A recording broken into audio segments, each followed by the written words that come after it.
Good morning, folks. Today I'm here with another video. Today my spirit is urging me to speak to especially the deportees, whoever is coming down with some money. My subject today is buying your first real estate. So my spirit's been urging me, folks, to speak to somebody and to remind them that you don't have to have a lot of money to start and to purchase a small real estate property. Yes, I remember years ago when I was renting, my neighbor said to me that, maybe we should start looking for somewhere to buy for herself because the kids are turning big and they'll be gone and we will not get any supplement because we were on a supplement rental because for single parents or for people who have low incomes. So we were on that. Both of us was on that. So she said to me that, why don't we try and see if we could find something affordable? And so I said to her, oh, lady, you're crazy. Where you think I'm going to get money from to buy real estate? But by this time, I didn't let her know that I had a little secret investment, RRSP they called it at the time. And I had it hidden away a little bit, not a lot, maybe about 8,000. And in those days, 20 years ago, $8,000 was, a little bit that could do something. So I listened to her. I didn't curse her because sometimes when God is working, God always finds somebody that have some interest in your well-being, and he would direct them with a message to come to you and say so and so and so and so. So sometimes we end up shooting the messenger before we even hear the message. So this time I listened to her, what she was saying, and I said I didn't have money, but secretly I was thinking, I couldn't stop thinking about it. I said, I should really try and do something. For all these years I'm in Canada, and I'm always helping out family members. Every time someone need this or someone need that, my mother was in Miami, and she was always needed something, so I was always supporting her and support whoever of my siblings that, are in desperate need. So it was coming up that I'm getting older, and I said, it's about time that I do something for myself. So I started looking at real estate magazines. Yeah, started look at real estate magazines, and I decided that I've been looking at a lot, and some of them I can't afford because I wasn't making a lot of money. I'm not professional. I worked in food services for many years, but that also don't pay very, very much in retirement homes and maybe there's restaurants. So I was in a retirement home, food service department, and they too don't pay a lot.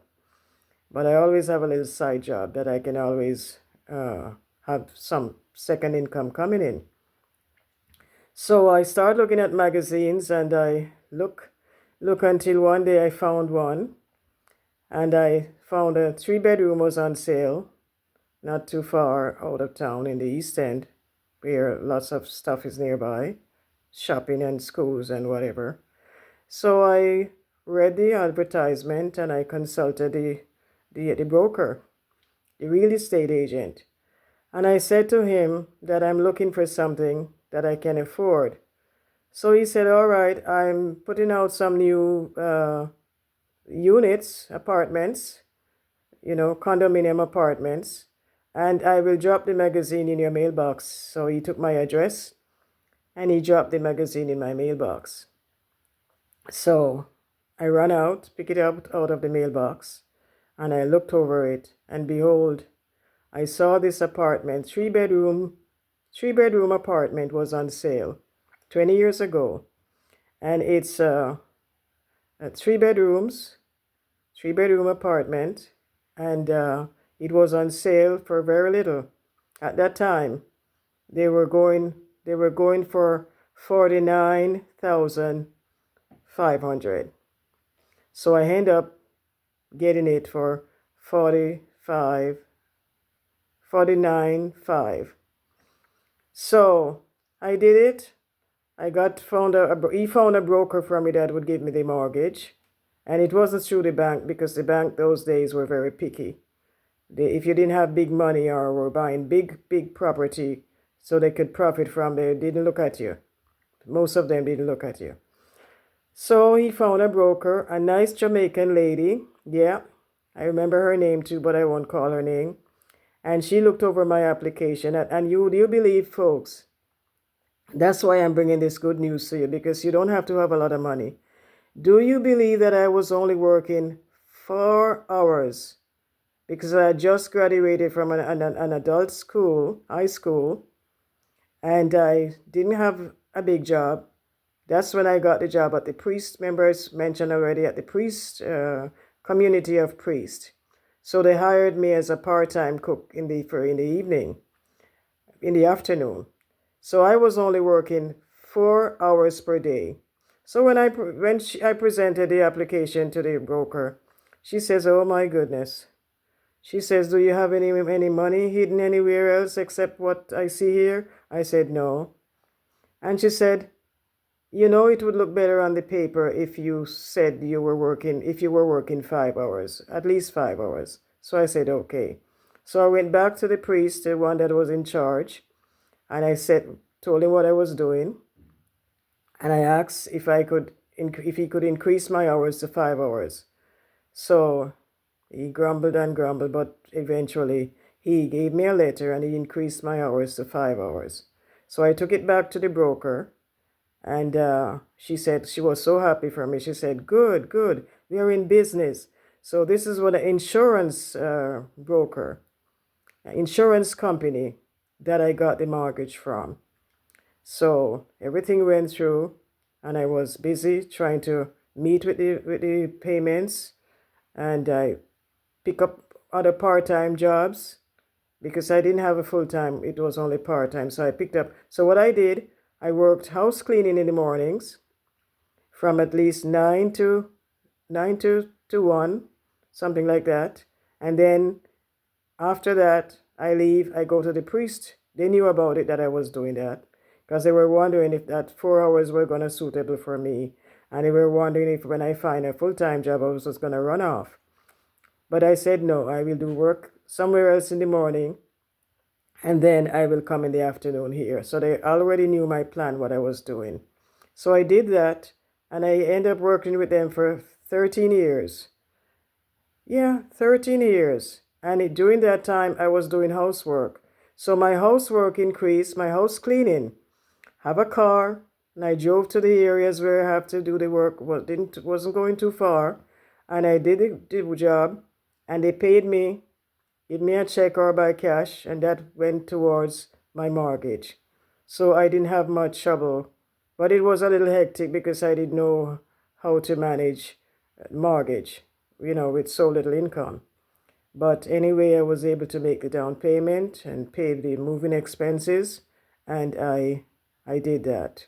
So I'm just here today, folks, to let you know that you don't have to have a lot of money to buy a little real estate place. You can start small. My apartment wasn't fancy.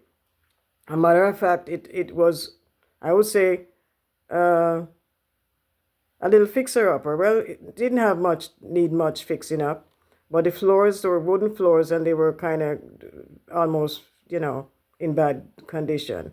So after paying my down payment and moving expense, I didn't have a lot to work on the apartment at the same time. So what I did is I just got the man to tear out the old carpet, throw the old carpet out, and he put up a drywall to fix the wall along. I don't know what they were doing in there, but it didn't look nice. So he replaced the wall, a section of the place there. And that's all I had enough money for. So I was recommended to a commercial cleaning company where they have a good solution to use to wash the floor, the wooden floor, and bring it back to normal. So I did that. And meanwhile I do that, I keep going back and forth with my cleaning job.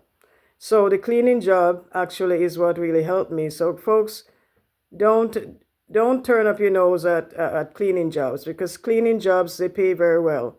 especially if you do them privately and you make your own arrangement, your own cost, how much you're going to charge, you know.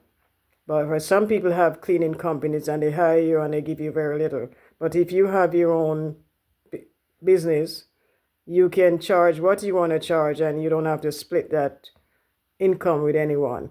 And you go at your own time and work at your own speed. Like when I made the arrangement, I said, okay, I'll give you 6 hours or I'll give you 5 hours or whatever it is. And it doesn't matter what, you know, it doesn't matter. I give the hours that I said I was going to give. So that's it, folks. Little encouragement that if you have a little bit of money, try and put it towards starting to get yourself a little home. You can start with a small place. You don't have to be big, and then you can move up. So that's what I did.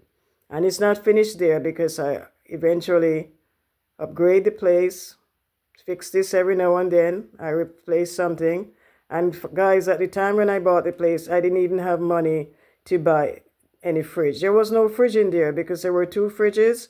And the lady that was renting, she was renting the unit with her family. I think she had 3 or 4 kids. So she needed the extra fridge. And she took her fridges with her. So I ended up with nothing in there except a little old stove and no fridge. So my fridge, luckily I moved in November 1998, November. So it was already cold outside. So what I did, I put my little creamer and my stuff that need to put in the fridge, I put it outside the balcony. Yes, folks, outside the balcony was my fridge for a few months until I was able to buy myself a fridge. So this is it, folks. You don't even have to have a lot of furniture. You buy what you can afford to buy, and later on, the furniture will come. Slowly, slowly, piece by piece, it will come along. So, you know, when God put somebody in your way to look out for you, don't turn them away and curse them. Listen to what they're saying, and they may be coming with good news, and you don't know, and you turn away that person that would help you to open your eyes to see that, yes, indeed, you can have and you can purchase a small property of your own. Real estate, folks, is not only for the rich people. People have all kind of excuses to say, oh, I'm too poor. I can't afford to buy anything. You can afford because you don't have to look for a mansion in the beginning.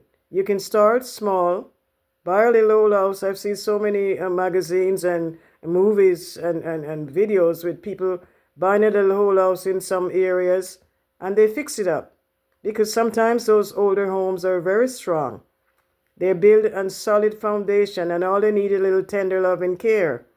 And, you know, instead of buying ready-made properties where they charge you a fortune that you can't afford, you can buy a little piece of land and you can build your own slowly. Or you can buy a fixer-upper, they call them. A fixer-upper, and you take your time and fix it up, especially if it's on a good land. You get good land space, you see? So we can do it. I was just urged to come and share this with you guys. And especially the deportees that come out, if they come out with some money, it's not a lot, but try and get a little place of your own. You can start. If I can do it, anybody can do it. Because I did it when I was single. I was married but divorced. And I did it when I was single. I did it. And God helped to pave the way for me to be able to do it. So I will be back with another part of this real estate venture. And so to encourage you all that you can do it. It doesn't matter what kind of job you have. You can do it. And don't turn up your nose also on dirty jobs. Dirty jobs pay a lot of money, whether you're abroad or home. You can do it. Put your gloves on, do what you have to do, and you get your money. You get your money and you do what you have to do, you see. Because if you were sitting at home, you wouldn't be getting any money. So why not just make up your mind and do the job, whether you like it or not? But you know what your intentions are. You know your goals. So I'm just leaving that with you today, folks, and be blessed. And remember, you can do it. Real estate is not for the rich or the famous. People have excuses to say, oh, I'm poor. It doesn't matter. You can put your resources together, maybe join with a family member, sister, brother, all four of you maybe can join together. Make sure you document the purchase, get a lawyer, put all of your names on the paper, and you can do it. You can do it. You can buy an acre or a quarter acre and divide it up somehow and put your little rooms on. Yes, it can happen. You can do it. I've seen them build so much condominium units, join beside each other, and individuals can do that too. Four of you can join together and buy a piece of property, and you all have a quarter. You know, you all have a quarter, and you can build your homes on it. Yes, folks, you have to do it, because if you sit down and wait until you're gonna be able to purchase these big houses that they show for how much millions of dollars, it's probably never going to happen. So it's time that, people can pool their resources together and make the changes and do what they got to do. If I can do it, anybody else can do it too. So God bless, and I'll be back with another video. And the next one will be also about real estate, purchasing your first real estate. So I'll be back, folks. Have a wonderful day. So like, share, and please subscribe and put your notification bell on so you will see when I'm coming the next time. Yes, folks. Have a wonderful day. Stay blessed.